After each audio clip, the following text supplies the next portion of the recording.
سعد آباد complex Tehran کے البرز پہاڑی سلسلے کے دامن میں شہر کے انتہائی خوبصورت علاقے میں 110 ہیکٹر سے زائد وسیع و عریض علاقے پر محیط ہے۔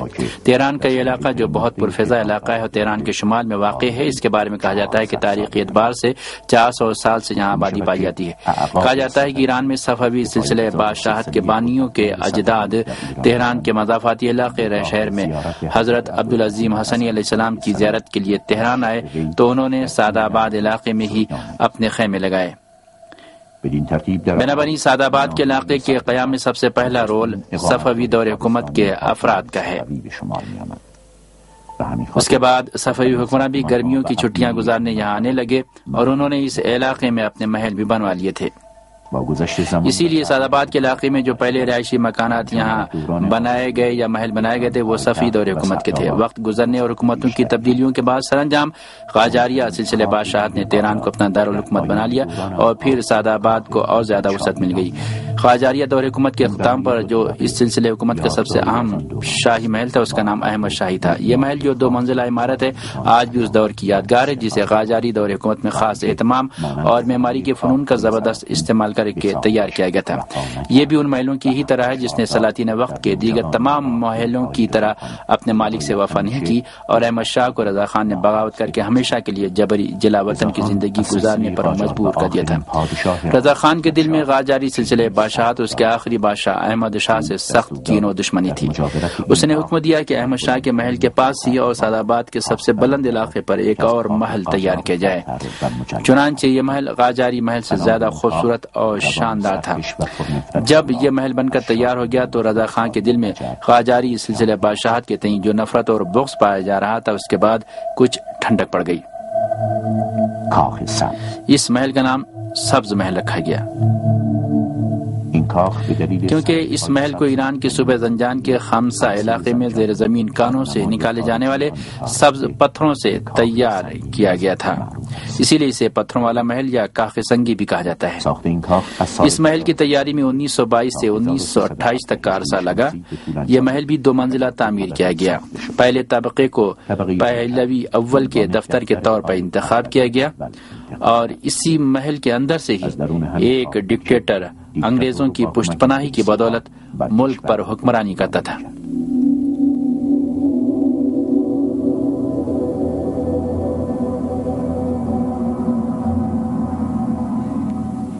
یہ محل 1230 میٹر مربع گوڑ ہے۔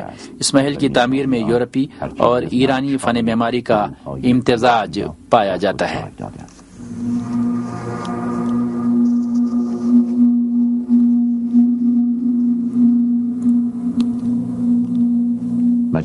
سعد آباد کمپلیکس قاجاریہ دور حکومت میں اتنا بڑا نہیں تھا، لیکن پہلوی دور حکومت میں اس کو کافی وسیع و عریض کر دیا گیا اور پہلوی اول کے گھر والوں کا مسکن قرار پایا۔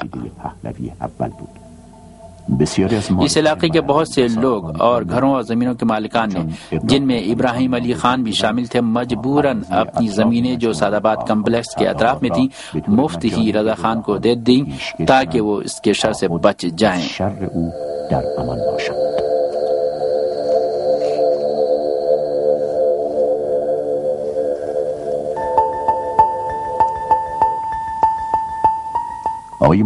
جناب محمد رضا مرادی اسلامی انقلاب کی کامیابی سے پہلے شاہی دربار میں ملازم تھے اور اب وہ سعد آباد کمپلیکس کے میوزیم کے شعبے میں ملازمت کر رہے ہیں۔ 1978 میں مرادی کو نیاوران محل میں سلطنتی ظروف اور برتنوں کی حفاظت کی ذمہ داری سونپی گئی تھی۔ میں یہاں پر کام کرتا تھا، آج بھی ایسے شواہد ہیں جن سے یہ معلوم ہوتا ہے کہ جب رضا شاہ حکومت میں تھا کچھ لوگوں سے ان کی زمینیں تقریباً مفت خرید لیتا اور وہ بھی بیچنے پر مجبور ہوتے۔ آج بھی اس طرح کے ثبوت موجود ہیں کہ رضا شاہ ایسا ہی کیا کرتا تھا، اس کے آج بھی ثبوت موجود ہیں۔ چنانچہ اگر ہم اسی موضوع کو تھوڑا اور پھیلائیں تو معلوم ہوگا کہ سعد آباد کمپلیکس 110 ہیکٹر اراضی پر محیط نہیں تھا پہلے صرف ایک محل تھا، شاید چند ہیکٹر اراضی پر بنا ہوا تھا۔ اس کے اطراف میں چھوٹے بڑے باغات تھے۔ خواجاریہ سلسلے بادشاہت کا حکمراں احمد شاہی اسی محل میں رہا کرتا تھا۔ اس کے بعد رضا شاہ نے بھی اسی علاقے میں رہنے کا فیصلہ کیا اور اس سبز محل کو اسی کے دور میں بنایا اور تیار کیا گیا تاکہ رضا شاہ وہاں رہائش پذیر ہو۔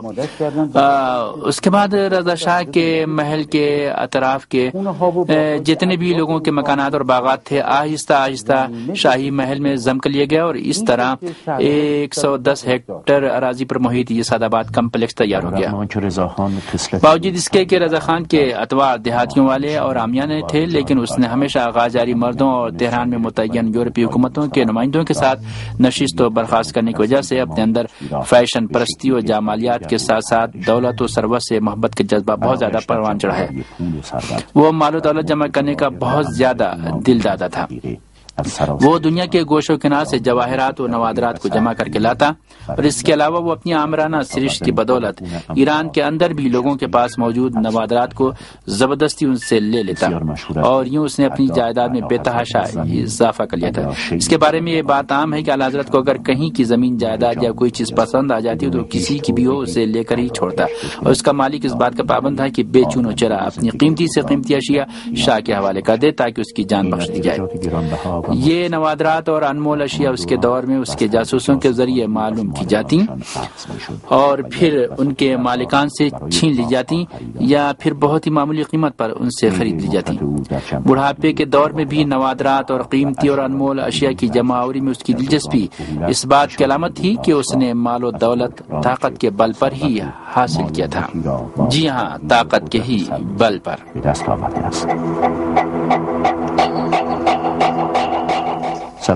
ایسی ناجائز دولت جس کے بارے میں معلوم نہیں تھا کہ آیا یہ ہمیشہ اس کے غاصب ہاتھوں میں رہ بھی پائے گی یا نہیں۔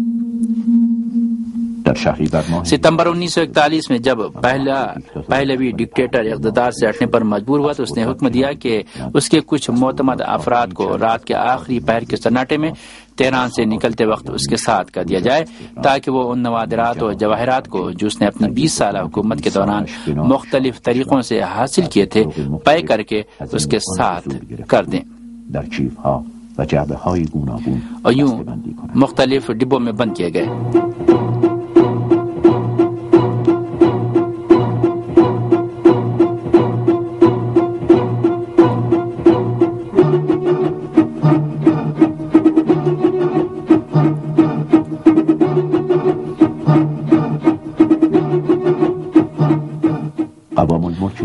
اشرف پہلوی کا پہلا شوہر قوام ملک بھی رات کی اس چوری میں شریک تھا اور رضا شاہ کے اس حکم پر بار بار تاکید کرتا اور اس وقت موجود لوگوں کو اس کا حکم یاد دلا رہا تھا۔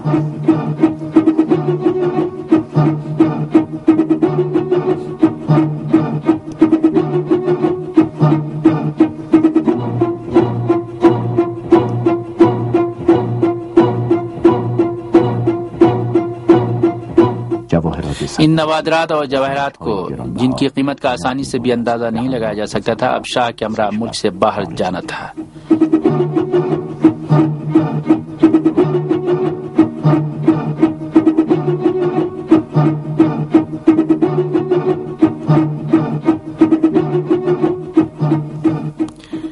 شاہ کے مخصوص خدمت گزار ہیرے و جواہرات، یاقوت و زمرد اور دیگر انمول موتیوں سے بھرے ہوئے کارٹون اور ڈبوں کو ایک دوسرے کے اوپر رکھ کر گاڑی میں ڈال رہے تھے اور اٹیچیاں گاڑیوں میں رکھی جا رہی تھی۔